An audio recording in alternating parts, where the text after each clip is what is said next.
Hey guys, and welcome to Puzzles with Mariana. This week's puzzle is from a Portuguese brand called OLIVO.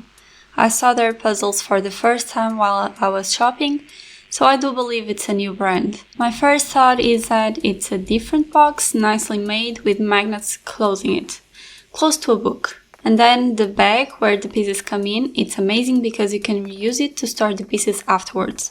Normally, pieces come on a plastic bag that once you open it, you can't close it anymore, so this is great. Concerning the pieces, they reminded me a lot of the Mud Puppy ones.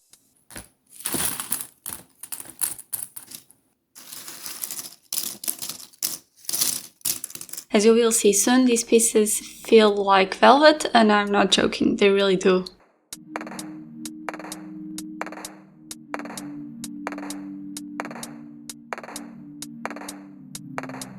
For this puzzle, I separated the pieces into 3 groups, the edge, yellow and non-yellow, and that's it. I believe this puzzle belongs to a collection of puzzles with pictures of some recognizable and hallmarks of Portugal, hence the name PT Puzzles. At the time I chose this one as it seemed the easiest and the funniest to make, and we shall see if I did the right decision soon.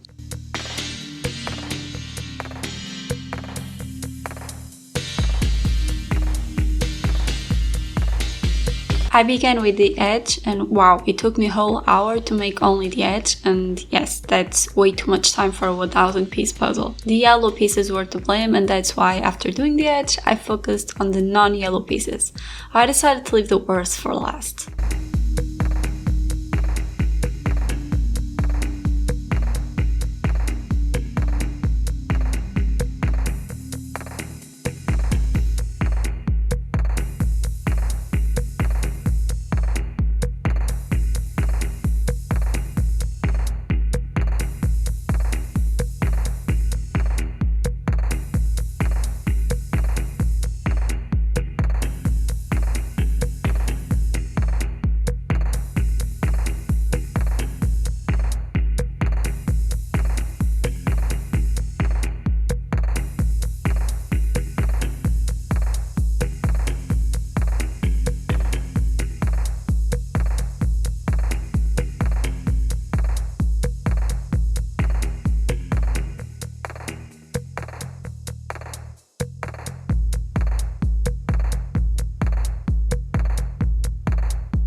As I said previously, I began with the non-yellow pieces, and the first ones that got my attention were some red pieces from the border of the doors.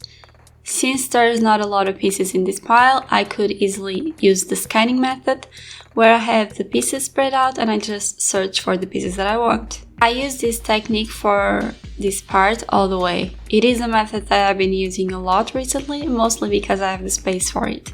If it was a bigger puzzle, this would not be the best option.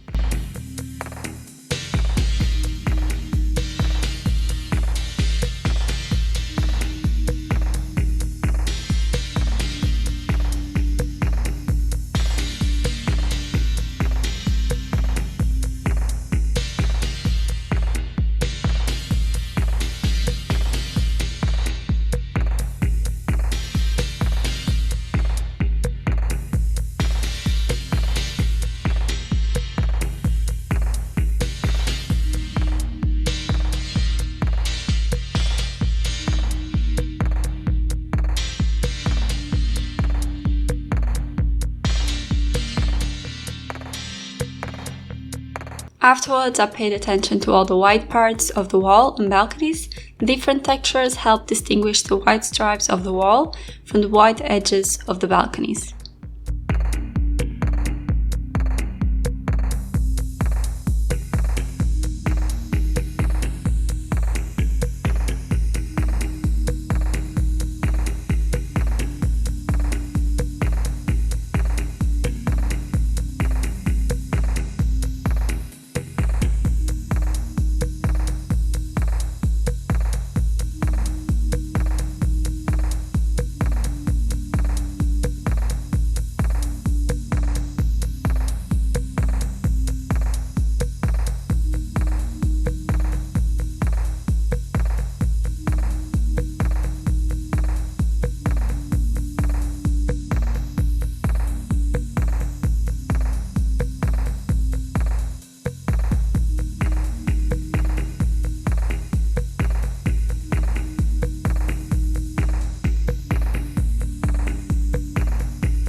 Then I began the balcony's grids. These have a very characteristic pattern, which helped finding the pieces and making these sections.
In the end, I only had the plants, the glass from the doors, and some other bits to make.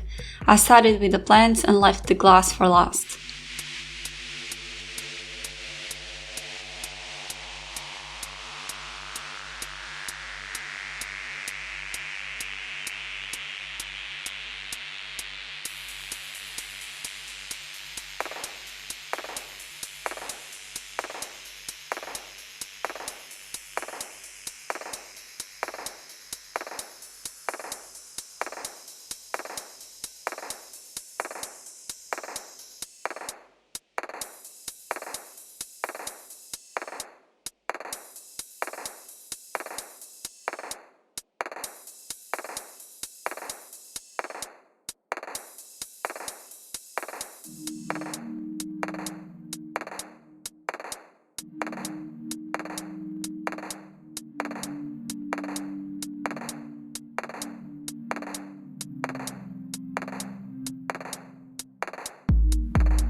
When I told you that these pieces felt like velvet, I truly wasn't joking.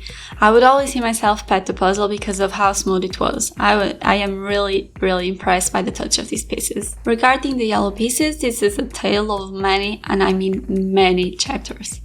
I began by separating the pieces that had details from other parts of the puzzle, which helped a lot. Afterwards, I searched for the pieces with smaller shadows and did those parts. Because of how long of a story this is, I'll speed things up a bit more.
And this is where the never-ending chapters start. I loosely separated the lighter yellow pieces from the dark ones, but this didn't help much.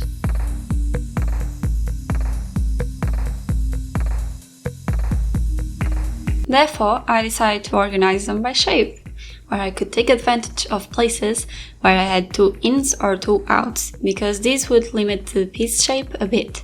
But I would still have to try piece by piece, and spoiler alert, this did nothing. I was wasting hours and hours to only get 1 or 2 pieces in the right place, and I was losing my patience and getting mad. Being mad and having hundreds of pieces of the same color are great for speed puzzling training. My fingers and hands were moving faster than before, and my shoulder wanted to quit, it was so sore. These pieces have a big flaw, and it's their cut. They are all similar, so you can't really work this part by doing small islands of pieces or such. I was left to try piece by piece for each spot. The wall is also very uniform when it comes to texture and color, which did not help at all. Next chapter, and the one that truly did help, was related to the box. So it happens that the box has a map of the pieces on the back. And I initially thought, okay, this is new and different, but now I know why it's there. I started by mapping and searching for every piece except the traditional pieces shape, 2 ins and 2 outs, since those were the most common ones, and so I left them for last. Initially, I didn't want to use these to do the puzzle as it felt like cheating, but desperate times, and it is on the box. So, no cheating.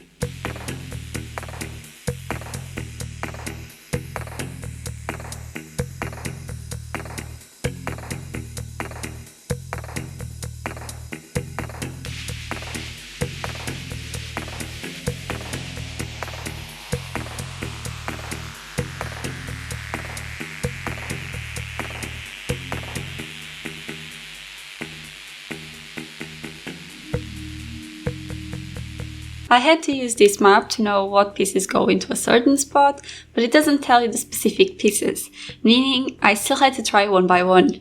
But I did have these pieces sorted and separated by tonality, which helped immensely.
Even though using the map reduced by a lot the pieces I had left, these last pieces were as annoying as the other ones, and perhaps a bit more. By this time I was paying more attention to the edges of the pieces and their size, which helped as well.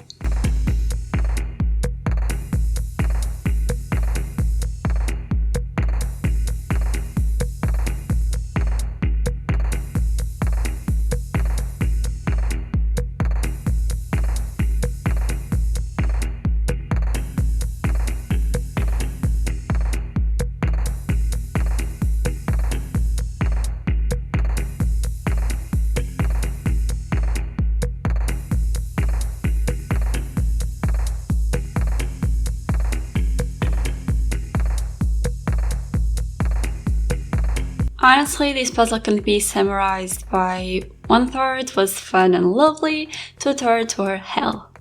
The hell happens because there's a lack of variety with the cut of the pieces, as you can see compared to this Clementoni's puzzle, which was also very hard and with 1,000 pieces.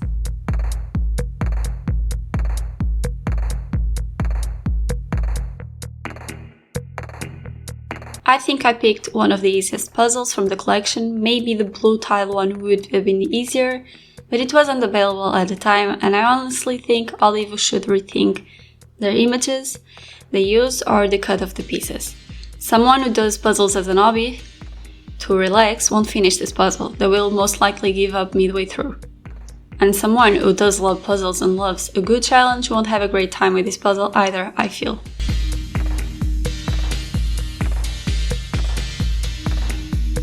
But I do love these pieces and their quality, so perhaps finding better pictures and artwork would be a good solution. And it was only €9.99, cheaper than Clementoni and Ravenberger's puzzles, which usually cost on average €15.